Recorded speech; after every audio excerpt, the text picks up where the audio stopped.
When I look at scenarios or situations, I sit and say, well, option A makes me feel weak and helpless, and option B makes me feel powerful, so I believe B to be true. That's what I believe. And that's where my whole worldview comes from. Would you get flack from that? Do people get upset with you saying that? All the time. Right.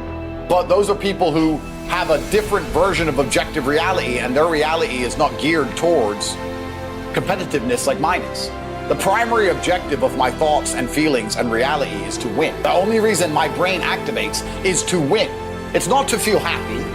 It's not on some garbage, endless quest for what might be true. It's to win all of the time.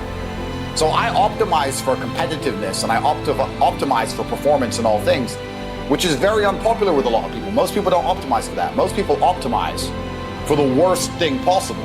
You know what it is? You know the worst possible mindset you can try and optimize your life for? Go on. Happiness. Happiness is for women and children.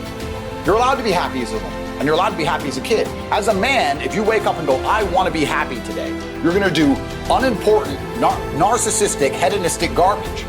You're either going to eat too much, drink too much, take drugs, sit around and play video games, smoke weed. You're not going to achieve anything if you want to be happy. It's ultimately temporary, and you sit there and go, I want to be happy today, I want a happy day. You're not going to achieve anything. As a man, 99% of the time, you're going to be stressed or annoyed about something that's just happened, currently happening, or about to happen. That's life. We live constantly anxious. We have a lot of things to do. And you either suffer the consequence of the stress it requires to be a somebody, or you suffer the consequence of having no stress because you're a nobody and you work at Starbucks and then you're a no one. There's no escape the eternal suffering of man. So many men say to me, oh, how I don't feel happy. I'm like, so? You think I'm happy? I got nearly $1 billion. I'm still stressed. I was up at 6 a.m. I gotta go here, I gotta go there. I've got to train, I've got to do this, I've got to do that. At what point do you think you've earned the right to wake up as a man and feel happy? Have men ever been happy? Name a period in human history where men were happy.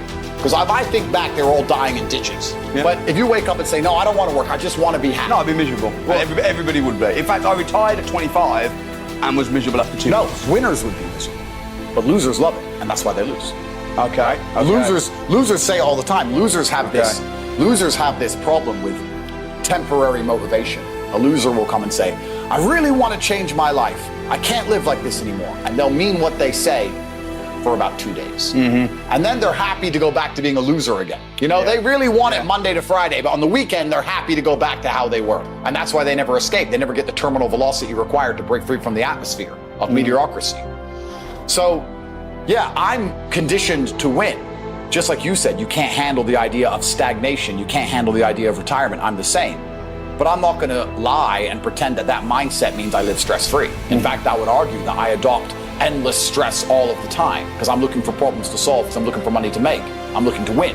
So there's a competition. Everything I want, someone else wants. I have to beat them. Let's apply that to mentality.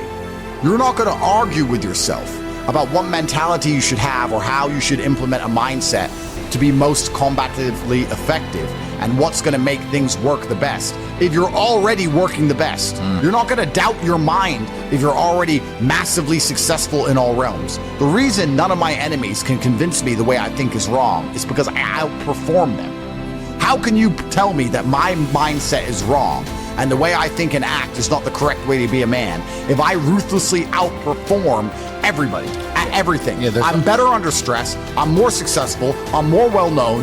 Why would I want the mentality of these little trolls who nobody even knows who they are?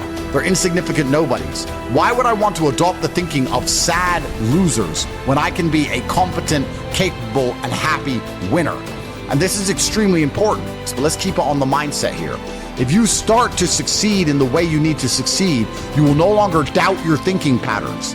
If the way you thought and the way you felt, even if it was negative and sad, even if it wasn't a positive feeling, was giving you the results that you wanted, you would still want to retain that mindset.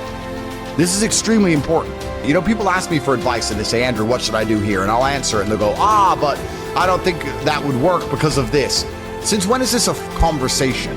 Since when is it? You asked me how to get rich. I told you how to get rich. Now you're telling me that I'm wrong while you're broke and I'm rich. This is not a conversation. You were blessed by an answer. You should thank God I even wasted my time on a lazy loser like you who's not going to take any action despite the fact I gave them the exact path to monumental riches and capability.